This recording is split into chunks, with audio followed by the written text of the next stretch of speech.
ವೀಕ್ಷಕರೇ, ಶುಭೋದಯ. ತಮ್ಮೆಲ್ಲರಿಗೂ ಕೆಪಿ ನಂಜುಂಡಿರವರ ಲಕ್ಷ್ಮಿ ಗೋಲ್ಡ್ಸ್ ಪ್ಯಾಲೇಸ್ ಅರ್ಪಿಸುವ ಬೃಹತ್ ಬ್ರಹ್ಮಾಂಡ ಕಾರ್ಯಕ್ರಮಕ್ಕೆ ಪ್ರೀತಿಯ ಆದರದ ಸ್ವಾಗತ, ಸುಸ್ವಾಗತ. ಈ ಜೀವನದಲ್ಲಿ ನಿಜವಾದ ಆನಂದದ ಸವಿಯನ್ನ ಸವಿಬೇಕು ಅಂತ ಹೇಳಿದ್ರೆ ಆಧ್ಯಾತ್ಮದ ಮಾರ್ಗವನ್ನ ಅನುಸರಿಸಬೇಕು ಅಂತ ಹೇಳ್ತಾ ಗುರೂಜಿಯವರನ್ನ ಕಾರ್ಯಕ್ರಮಕ್ಕೆ ಸ್ವಾಗತಿಸುವ ಹೊತ್ತಾಯಿತು.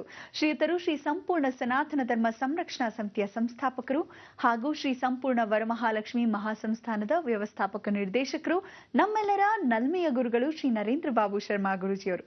ಗುರುಜಿ ನಮಸ್ಕಾರ. ಬೃಹತ್ ಬ್ರಹ್ಮಾಂಡ ಕಾರ್ಯಕ್ರಮಕ್ಕೆ ಪ್ರೀತಿಯ ಸ್ವಾಗತ ಗುರುಜಿ ತಮಗೆ. ನಮಸ್ಕಾರ ಗುರುಜಿ. ಇವತ್ತು ಗುರುವಾರ, ಯಾವ ವಿಶೇಷ ಮಾಹಿತಿಯನ್ನ ನೀಡ್ತಾ ಇದ್ದೀರಾ? ಎಲ್ಲ ವೀಕ್ಷಕ ಬಾಂಧವರಿಗೆ ಪರಿಪೂರ್ಣವಾದ ಸ್ವಾಗತ ನಮ್ಮ ನಿಮ್ಮೆಲ್ಲರ ಬ್ರಹ್ಮಾಂಡ ಲೋಕಕ್ಕೆ. ಇಂಥ ಒಂದು ಜಗತ್ ಪ್ರಸಿದ್ಧವಾಗಿರತಕ್ಕಂಥ ಲೋಕದಲ್ಲಿ ನಾವೆಲ್ಲ ಜೀವನ ಮಾಡ್ತಾ ಇದ್ದೀವಿ ಅನ್ನೋದು ಸತ್ಯ. ಜಗತ್ತು ಅನ್ನೋದು ಯಾವತ್ತಿದ್ರೂ ಶೂನ್ಯ. ಜಗತ್ತಲ್ಲಿ ಎಲ್ಲವೂ ಶೂನ್ಯ. ನೋಡಿ, ಇವತ್ತಿನ ದಿವಸ ಕಣ್ಣಿನಿಂದ ಹಿಡಿದು ನವದ್ವಾರದವರೆಗೂ ಪರಿಪೂರ್ಣವಾಗಿರ್ತಕ್ಕಂಥದ್ದು ಎಲ್ಲವೂ ಶೂನ್ಯ. ಅಂದರೆ ಗುಂಡಾಗಿದೆ, ಗೋಲಾಕಾರದಲ್ಲಿ. ಒಂದು ಟ್ಯೂಬ್ಲೈಟ್ ನೋಡಿ, ಸ್ಟೇರಿಂಗ್ ನೋಡಿ, ಯಾವುದೇ ಕಾರಣಕ್ಕೂ ಗುಂಡಾಗಿರ್ತಕ್ಕಂಥದ್ದು. ಯಾವುದೇ ಒಂದು ಅದು ಗುಂಡಾಗಿರ್ತಕ್ಕಂಥ ವಿಚಾರ. ಯಾವುದೇ ಒಂದು ಬಲ್ಬ್ ತಗೊಂಡ್ರು ಗುಂಡಾಗಿರ್ತಕ್ಕಂಥ ವಿಚಾರ. ಯಾವುದೇ ಪೈಪ್ ತಗೊಳ್ಳಿ, ಯಾವುದೇ ಪಾತ್ರೆ ತಗೊಳ್ಳಿ, ಎಲ್ಲ ಗುಂಡು. ಪುನರಪಿ ಜನನಂ ಪುನರಪಿ ಮರಣಂ. ಈ ಗುಂಡಾಗಿರ್ತಕ್ಕಂಥ ವಿಚಾರ ಯಾವತ್ತಿದ್ರೂ ಚಲನೆ ವಲನೆಗಳಲ್ಲಿ ಸ್ಥಿರವಾಗಿರುತ್ತಾ? ಯಾವತ್ತು ಸ್ಥಿರವಾಗಿರುತ್ತೆ? ನಾವು ಅದನ್ನು ಸರಿಪಡಿಸ್ಕೊಂಡಾಗ. ಜೀವನನೂ ಹಾಗೆ. ಯಾವಾಗ ನಾವು ನೀರಾಗಿರ್ತಕ್ಕಂಥ ವಿಚಾರ, ಯಾವ್ಯಾವ ಪಾತ್ರೆ ಆರಿಸ್ಕೊಂತೀವಿ ಅನ್ನೋದು ಮುಖ್ಯ. ಜೀವನದಲ್ಲಿ ನೀವು ಇಂಥ ಒಂದು ಬ್ರಹ್ಮಾಂಡ ಸುಂದರವಾದ ಲೋಕವನ್ನು ಭಗವಂತ ಕೃಪಾ ಕಟಾಕ್ಷದಲ್ಲಿ ಪ್ರಕೃತಿ ಮಾಡಿರಬೇಕಾದ್ರೆ ಆ ಪ್ರಕೃತಿಯನ್ನು ಉಪಯೋಗಿಸ್ಕೊಳ್ಳೋದು ಬಹಳ ಮುಖ್ಯ. ನೀವು ಯಾವ ರೀತಿ ಉಪಯೋಗಿಸ್ಕೊತೀರಾ, ಹೇಗಿರ್ತೀರಾ, ಅದೇ ಜೀವನ.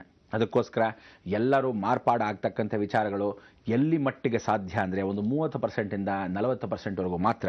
50ಕ್ಕೂ ಸಾಧ್ಯವೇ ಆಗೋದೇ ಇಲ್ಲ. ಯಾಕೆಂದರೆ ಇನ್ನು 60% ಜನ ವೆರೈಟಿ ಆಗಿರ್ತಾರೆ. ಅವರೆಲ್ಲ ತಮ್ಮ ತಮ್ಮ ಜೀವನವನ್ನು ನಮ್ಮಿಷ್ಟ, ನಮ್ಗೆ ಅನುಗ್ರಹ ಅಂತ ಹೇಳ್ಕೊಂಡು ಅವರವ್ರ ದುರಹಂಕಾರಗಳನ್ನು ಅವ್ರು ತೋರಿಸ್ಕೊತಾ ಇರ್ತಾರೆ. ಆದರೆ ಕೆಲವರಿಗೆ ಮುಗ್ಧವಾಗೇ ಕಲ್ತ್ಕೊಂಡು ಹೋಗ್ಲಿ ಬಿಡಿ, ಅದಕ್ಕೆ ಏನು ಮಾಡೋಕ್ಕಾಗತ್ತೆ, ನಮ್ಗೆ ಇಷ್ಟದೇ ಹಣೆ ಬರ ಅಂತಾರೆ.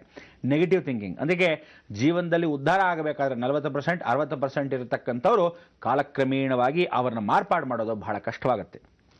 ಈ 60% ಅಂತಕ್ಕಂಥವನು ಶುಕ್ರನ ಅನುಗ್ರಹ. ಅಂಥ ಒಂದು ಶುಕ್ರನ ಅನುಗ್ರಹ ಈ ಒಂದು ಅಮಾವಾಸ್ಯೆಗೆ ಹತ್ತಿರ ಬಂದಾಗ ಜೀವನ ಎಲ್ಲ ಹೀಗೆ ಇರುತ್ತೆ ಅಂತ. ಅಮಾವಾಸ್ಯೆ ಆತ್ಮಗಳ ನಿವಾಸನ. ಒಂದೊಂದು ಬಟ್ಟೆಯನ್ನು ಹೇಗೆ ಬದಲಾಯಿಸ್ತೀವಿ ಹಾಗೆ ಆತ್ಮಗಳು ನಮ್ಮ ದೇಹಗಳನ್ನು ಬದಲಾಯಿಸ್ತಾ ಹೋಗುತ್ತೆ. ಪ್ರತಿಯೊಂದು ಜೀವನದಲ್ಲೂ ನಾವು ಆರಿಸ್ಕೊಂಡಿರೋ ಪಾತ್ರೆ ಇದ್ದ ಹಾಗೆ ಆ ಆತ್ಮಕ್ಕೆ ಒಂದು ಗುಂಡಾಗಿದ್ದರೆ ಒಂದು ಸಣ್ಣಗಿರುತ್ತೆ, ಒಂದು ವಿಶೇಷವಾಗಿದ್ದರೆ ಅದು ವಿಲಾಸವಾಗಿರುತ್ತೆ. ಒಂದು ವಿಶೇಷ ಅಂದರೆ ಬೆಳ್ಳಿಗೆ ಸೌಭಾಗ್ಯವಾಗಿದ್ದರೆ ಇನ್ನೊಂದು ಅಸೌಭಾಗ್ಯವಾಗಿರ್ತಕ್ಕಂಥ ವಿಚಾರ. ಅಂದರೆ ಸ್ಥಿರವಾಗಿ ಬಂಡೆ ಕಲ್ಲಿದ್ದ ಹಾಗೆ. ಅದಕ್ಕೆ ಪ್ರತಿಯೊಂದು ಜೀವನನೂ ಚರ ಅಂತ ಹೇಳಿ ಆ ಚರಾಚರದಲ್ಲಿ ನಾವುಗಳು ಮಾಡಬೇಕಾ ಬೇಡವಾ ಅನ್ನೋದೇ ಇವತ್ತಿನ ದಿವಸದ ಅಮಾವಾಸ್ಯೆ. ಇಂಥ ಒಂದು ಮಣ್ಮೆಯ ಅಮಾವಾಸ್ಯೆ ಬಹಳ ವಿಶೇಷವಾಗಿರ್ತಕ್ಕಂಥದ್ದು. ಇಂಥ ಮಣ್ಣಿನ ಅಮಾವಾಸ್ಯೆನಲ್ಲಿ ಮಣ್ಮೆಯ ಅಮಾವಾಸ್ಯೆ ಅನ್ನೋದು ಯಾವ ಕಾಲಕ್ಕೆ? ನಾವುಗಳು ಆನಂದ ಪಟ್ಟ ಹಾಗೆ ಅಂತ ಹೇಳ್ತೀವಿ. ಅಮಾವಾಸ್ಯೆ ಅನ್ನೋದು ಆತ್ಮ ಸಂಪ್ರೋಕ್ಷಣೆ. ನಮ್ಮ ಆತ್ಮವನ್ನು ವಿಸರ್ಜನೆ ಮಾಡಬೇಕು. ನಾವು ಒಂದು ಲೋಟದಲ್ಲಿ ನೀರು ಹಾಕಿದ್ರೆ ನೀರು ಹೇಗಿರುತ್ತೆ, ಆ ಲೋಟ ಹೇಗಿರುತ್ತೋ ಹಾಗೆ ಇರುತ್ತೆ. ಪಾತ್ರೆಯಲ್ಲಿ ಹಾಕಿದಾಗ ಪಾತ್ರೆ ಇದ್ದಾಗುತ್ತೆ, ನೆಲದ ಮೇಲೆ ಹಾಕಿದಾಗ ನೆಲ ಹೇಗಿರುತ್ತೋ ಹಾಗಿರುತ್ತೆ. ಆ ನೀರಿನ ಥರ ನಮ್ಮ ಜೀವನ ಇರಬೇಕು. ಹೇಗಿದೆಯೋ ಹಾಗೆ ಹೊಂದ್ಕೊಂಡು ಹೊಟ್ಟೋಗ್ತಾ ಇರಬೇಕು. ಯಾರ ಜೊತೆ ಹೇಗಿರಬೇಕು ಹಾಗೆ ಹೊಂದ್ಕೊಂಡು ಹೊಟ್ಟೋಗ್ಬೇಕು. ಎಲ್ಲರ ಕಾರಣಕ್ಕೂ ವೈರಾಗ್ಯ ಅನ್ನೋದು ಬಹಳ ಮುಖ್ಯವಾಗಿರ್ತಕ್ಕಂಥ ವಿಚಾರ. ಆ ವೈರಾಗ್ಯ ಯಾವಾಗ ಬರುತ್ತೆ? ದೇವತತ್ವದಲ್ಲಿ. ತೀರಾ ಅತಿ ವಿನಿಯಂ ದೂರತ ಲಕ್ಷಣ ಅಂತ ತೀರಾ ವಿನಿವಾಗೂ ಇರಬಾರ್ದು, ತೀರಾ ಗಂಭೀರವಾಗೂ ಇರಬಾರ್ದು, ತೀರಾ ಕೋಪಿಷ್ಠರಾಗೂ ಇರಬಾರ್ದು. ಅದಕ್ಕೆ 9 ನವರಸಗಳು ತುಂಬಿರತಕ್ಕಂಥ ಈ ಒಂದು ವಾತಾವರಣದಲ್ಲಿ ಭಗವಂತನ ಕೃಪಾ ಕಟಾಕ್ಷ ಇಂಥ ಒಂದು ಬ್ರಹ್ಮಾಂಡ ಲೋಕವನ್ನು ಭಗವಂತ ಎಷ್ಟು ಮಟ್ಟಿಗೆ ಅವನು ಕ್ಯಾಲ್ಕುಲೇಷನ್ ಮಾಡಿ ತಿದ್ದುಪಡಿಸಿರ್ತಾನೆ ಅಂದರೆ ನಿಜಕ್ಕೂ ಆಶ್ಚರ್ಯ ಸಂಗತಿ. ಇಂಥ ಒಂದು ಆಶ್ಚರ್ಯ ಸಂಗತಿ ಜಗತ್ತು ಎಲ್ಲರೂ ಅನುಭವ ಪಡೋದೇ ಈ ಒಂದು ಮಾರ್ಗ. ಇಂಥ ಒಂದು ಮಾರ್ಗಕ್ಕೆ ನಿಮಗೆಲ್ಲರಿಗೂ ಸ್ವಾಗತ, ಸುಸ್ವಾಗತ. ಪರಿಪೂರ್ಣವಾದ ಅನುಗ್ರಹ ಭಗವಂತ ಕೃಪಾ ಕಟಾಕ್ಷದಲ್ಲಿ ಈ ಒಂದು ಅಮಾವಾಸ್ಯೆಯಲ್ಲಿ ನಾವು ಮಾತಾಡಬೇಕಾಗಿರುತ್ತೋ ಆತ್ಮ ಸಂಪ್ರೋಕ್ಷಣೆ. ಆತ್ಮಗಳು ಹೇಗೆ ಬರುತ್ತೆ, ಹೇಗಿಂದ ನಮ್ಮ ಜೀವನ ನಡೀತಾ ಇರುತ್ತೆ. ಈ ಒಂದು ಗುರುವಾರದಲ್ಲಿ ಆತ್ಮಗಳನ್ನು ವಿಸರ್ಜನೆ ಮಾಡೋದು ಹೇಗೆ, ಆತ್ಮಗಳು ಬಂದಾಗ ಮನೆ ಒಳಗೆ ಹೋದಾಗ ಹೇಗೆ ಆಯ್ತಾ ಅನ್ನೋದು ತಿಳ್ಕೋಬೇಕು. ಯಾಕೆಂದರೆ ನಾನು ಇನ್ನೇನು ಹೊಸ ವಿಶೇಷವಾಗಿರ್ತಕ್ಕಂಥ ವಿಶೇಷ ರೂಪದಲ್ಲಿ ಬರ್ತಕ್ಕಂಥ 4ನೇ ತಾರೀಕಿಂದ ಬಹಳ ವಿಭಿನ್ನವಾಗಿ ಬರ್ತೀವಿ. ಇದರಲ್ಲಿ ಯಮಶಾಸನ ಬಹಳ ಮುಖ್ಯ. ಯಮಶಾಸನ, ಯಮನನ್ನು ಸ್ಮರಣೆ ಮಾಡಿಕೊಂಡಾಗ ಜೀವನ ಹೇಗಿರಬೇಕು, ಹೇಗೆ ಆಗಬಾರ್ದು, ಏನು ಮಾಡಿದ್ರೆ ತಪ್ಪು, ಏನು ಮಾಡಿದ್ರೆ ಸರಿ ಅಂತಕ್ಕಂಥದ್ದು ಬಹಳ ಮುಖ್ಯವಾಗಿರ್ತಕ್ಕಂಥದ್ದು. ಅದರಲ್ಲಿ ಇವತ್ತು ಆತ್ಮ ಸಂಪ್ರೋಕ್ಷಣೆ ಮಾಡ್ಕೊಂಬೋಣ. ತದನಂತರ ಯಮಧರ್ಮರಾಜನ ಅನುಗ್ರಹವನ್ನು ನೀವು ಪಡಿಬೇಕು. ನೋಡಿ, ಒಂದು ಸರಿ ನಾವು ನರಕಕ್ಕೆ ಹೋದಾಗ ಅಂದರೆ ನರಕ ಅನ್ನೋದು ಎಲ್ಲರೂ ಅನ್ಕೊಂಡ್ಬಿಟ್ಟಿದ್ರೆ ಬೇರೆ ಕಡೆ ಅಂತ, ಇಲ್ಲೇ ನರಕ. ಬದಲಾಯಿಸಬೇಕಾದ್ರೆ ಕರ್ಮಗಳನ್ನು ಕಳಿಬೇಕು. ಕರ್ಮಗಳನ್ನು ಕಳ್ಕೋಬೇಕಾದ್ರೆ ಯಾರ್ಯಾರು ಸಾಧ್ಯ? ಶನೇಶ್ವರನೇ ಮುಖ್ಯವಾಗಿ ಕಾರಣ.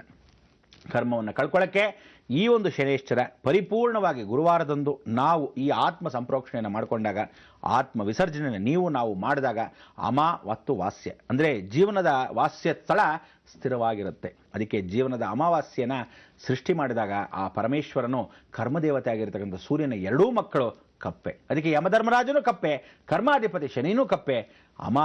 ವಾಸ್ಯ. ಅಂತಕ್ಕಂಥವನು ಸಾಕ್ಷಾತ್ ಯಮಧರ್ಮರಾಜ, ವಾಸ್ಯ ಅಂದರೆ ವಾಸವಾಗಿರ್ತಕ್ಕಂಥವನು ಶನೇಶ್ವರ. ಇವರಿಬ್ಬರು ವಾಸಸ್ಥಳ ಭೂಮಿ ಮೇಲೆ ಯಾವ ಕ್ಷೇತ್ರದಲ್ಲಿ? ಛಾಯಾದೇವಿಯ ಕ್ಷೇತ್ರದಲ್ಲಿ. ಎಲ್ಲಿಂದ ಎಲ್ಲಿಗೆ ಬಂದ್ಬಿಟ್ರಿ ಅನ್ಕೊಂಡ್ರಾ? ಇದೋ ಕಾಯ್ತಾ ಇರಿ, ಬಂದೆ. ಖಂಡಿತವಾಗ್ಲೂ ಗುರುಜಿ, ಎಲ್ಲರ ಬಾಳಲು ಅಮಾವಾಸ್ಯೆ ಬಂದೇ ಬರುತ್ತೆ. ಅಂದ್ರೆ ಯಮ ಕೂಡ ಬರ್ತಾನೆ, ಶನೈಶ್ಚರ ಕೂಡ ಬೆನ್ನೆ ಇರ್ತಾನೆ ಅಲ್ವೇ?